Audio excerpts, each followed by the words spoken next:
Anyway, I don't want to think about this, Che. How many $1 bills have been in stripper G string? I don't want to think about that. Exactly.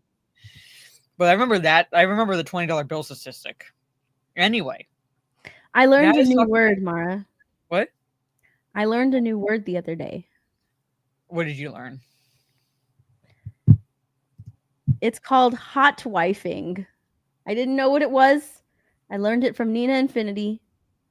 It's a bizarre new sex trend, but couples swear it's saving their marriages. And it's basically a dude being a cuck. They're opening up about their relationships in a new trend called hot wifing, which sees husbands watch their wives sleep with other men. Yeah, that's a cuck.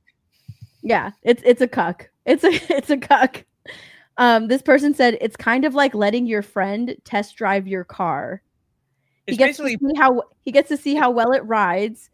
He's got to give it back, but it creates a sense of pride. You get a little taste of what my life is like. Okay. First off, there's a term for this already, and that's voyeurism. So basically, you're taking voyeurism and making like personal voyeurism. Basically, you're taking your own spouse and watching your spouse have sex with other people. It's pretty much fucking voyeurism. That's all it is. But cucking men at the same time. Gravy D says, that new car smell. It'd be really cool for him to see me with this guy. Okay, so like this one says this multiple couples partnered with the adult site Wifery, so that the wives can bed professional porn stars as part of the unconventional new practice. It'd really be cool for him to see me with two hot guys just living my best life. This is basically this one guy, Alex, admitted that he'd never tried kinky acts until he met Rebecca, his wife. Now, the married couple are into hot wifing, and Alex can witness his fantasy of his wife with two other men at once. It's basically women getting married who still want to be whores. Because it has nothing to do with like the husbands, and the wives are sitting in the chair watching the husband with the other guy. It's all about like the husband sitting in a chair watching the wife do something. It's like these women just want to continue to be whores even after they're married. So now they've invented hot wifing. There's other kinky I'm sitting here doing there's other kinky shit. It's disgusting. Why even get married? Yeah. But there's other kinky shit that they could try without cucking themselves. And if they want to be wanted female dominant, there's certainly positions they could try. But it's basically it's voyeurism, basically, but like cuckold voyeurism. It's essentially what it is. It's disgusting. Like, honestly, why even get married? What's the point then of getting married if you're just going to continue to be a whore and convince your husband? Because this guy was like, I've never done anything like this. I've never done kiki. So the wife was the one who was like, let's try it. She convinced her husband into it. And I don't think it's a sense of pride, because if you have pride in your wife, then you wouldn't share her around like she was a car. It has nothing to do with pride. I don't know. I think it's disgusting. I think it's disgusting. Don't get married. Just continue to be a whore until you're all used up, and then just be alone with your cats later on. Like, you should do that. So it's gross. I don't like it. I don't respect it. I think it's nasty. It's never the man's idea. Yeah, it's like, oh, let's just try something. When I was reading this, I was like, oh, okay, so it's the woman's idea. Mm-hmm. Disper says you missed the best paragraph. Did I? Is it the one where it says it actually made it a lot stronger? It's weird to say, but I love him so much more because of it. That one? It says search for the word defiled. So Command F, defiled.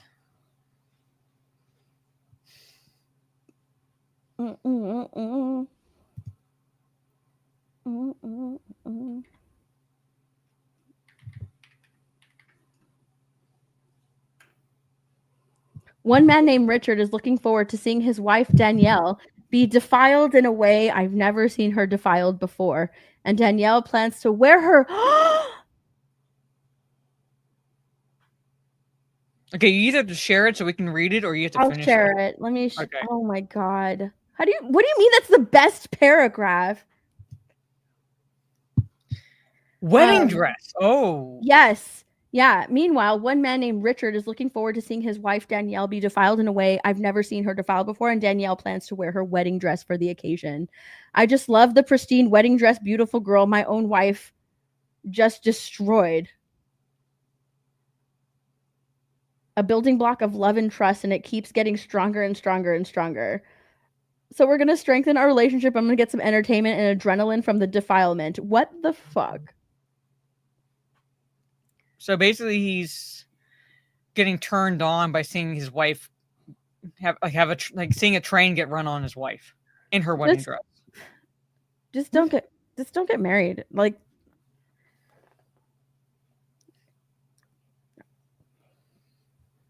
that's disgusting. She's gonna wear her wedding dress. I'm telling you, like, this is some degenerate stuff. Like, this is what you get when whores decide to get married. They don't want to be alone, so they get married and they convince these men to do all of these disgusting things so they can continue to be whores. Yeah. It makes pretty me mad. fucking much. It's so gross. It's so gross. But anyway, chats, that is the end of this episode of Talk Nerdy to Us. Next week, it'll be on Steph's channel. And some point between next Talk Nerdy and... It's either going to be on my birthday, and I told Catman it's either going to be on my birthday, which is a Thursday, or the following Sunday in place of a Talk Nerdy. Like, you're playing Repo. So you're playing the Repo game. Oh, when? I don't remember. I didn't... we didn't exactly establish it, but it's either going to be... Yeah. We talked about it. It's either going to be on my birthday, like a birthday stream, basically. So it's either going to be that Thursday, your schedule depending, essentially. Or it's going to be... Or it's going to be in place with Talk Nerdy on the following Sunday, basically. So, yeah, Gravy, Gigawatt, I think you have it as well. But we're playing Repo. I don't have it, but I can get it. Yeah, Disproof, you have it. If you want to get it, you can join. And you're still up, you can join in because it allows up to 6 people. Co-op without mods. So the 10th, Thursday the 10th. Thursday the 10th. That's the plan for like. I don't think I have anything. Well, like I said, it's either going to be Thursday or the following Sunday, basically, in place of Talk Nerdy. Yeah, it's $10. It's cheap. If you've played Lethal Company, so you have an idea of what Repo can be like, pretty much. I've played Lethal Company once. I know, but you have an idea. I've seen. I mean, you sent me all those videos, so yeah. Like you've seen, the shenanigans that can happen in this game. So yeah, I told Calman because Calman I told him the dates and he's gonna be be available. Gigawatt, if you're available, you can play. Disproof, if you're free, you can play. Yeah, like I said, it's up to 6 people co-op. Gravy has it.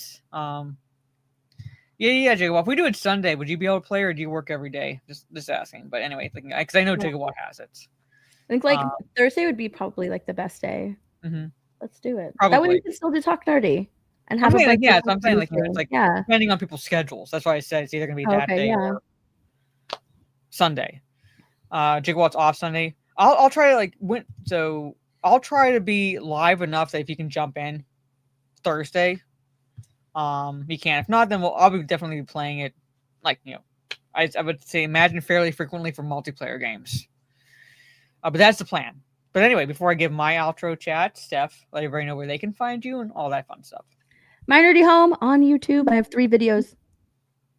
3 videos coming. I don't know why I did that. I have 3 videos coming out this week. They're already filmed. I just have to edit them all. But yeah, 3 videos coming out this week. And other than that, if you're interested in a meta PC, you can use the code MyNerdyHome. We're having a competition to see whose code can get used the most. You don't need to buy a PC or a laptop unless you're in the market for that. But they also have accessories. So I think the competition is just whose code is used the most. So if you guys need anything from, for your computer or whatever, from Meta PCs, use code MyNerdyHome. Yeah. if you want anything. And as for me, chat, probably won't be streaming tomorrow just because I'll be going to my one brother's place, who lives like 45 minutes away, and I have no idea when I'll be getting back. Tuesday, if I do a stream, it'll be a gaming stream most likely, and I'll play Doom, get back into playing Doom. I started a playthrough of that. Wednesday will be the top 10 stream that I do with Steve Kenobi, where it's our personal top 10 movies of 1998. And then Thursday, likely no stream. And Friday, hopefully like a gaming stream. Finally playing Resident Evil 5. So the next time I will do a reading stream, Trey, will most likely be not this week based on my schedule, but the following week. Because also for this month's chat, with Orange Chat's schedule, we're going to be skipping the 1s and 2s and the singles because he's not sure what his schedule is going to be like until about the time that we'd be doing the 1s and 2s and the singles weeks. So that's when I'll be adding either an extra gaming stream or an extra reading stream those weeks. But I will be starting back into reading streams next week. Did I see the video of a Doom guy versus Master Chief? No, but I did see a reel. I saw a reel on Instagram, and then my brother shared the same video in our siblings group chat of I don't know what the creatures are called in Last of Us.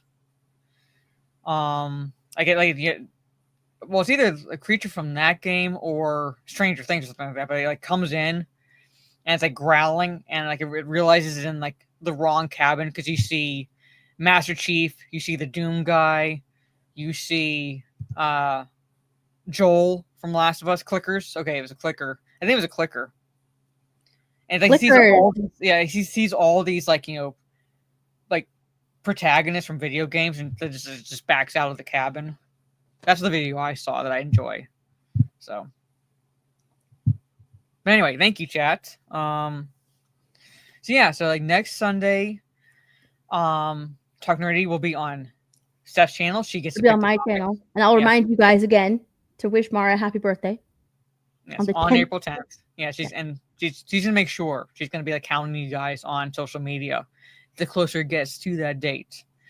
So it'll be on her channel next week. She gets to pick the topics, and then the following week it'll be on my channel, and then WrestleMania weekend we're taking a break because we're both gonna be unavailable to do Talk Nerdy. So there it is, chat. So take care. Have a good rest of your day or evening wherever you are in the world, and we will see you all next week. Take care. Peace. Bye.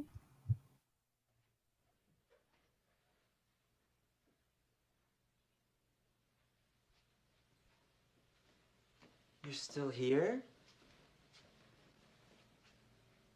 It's over. Go home.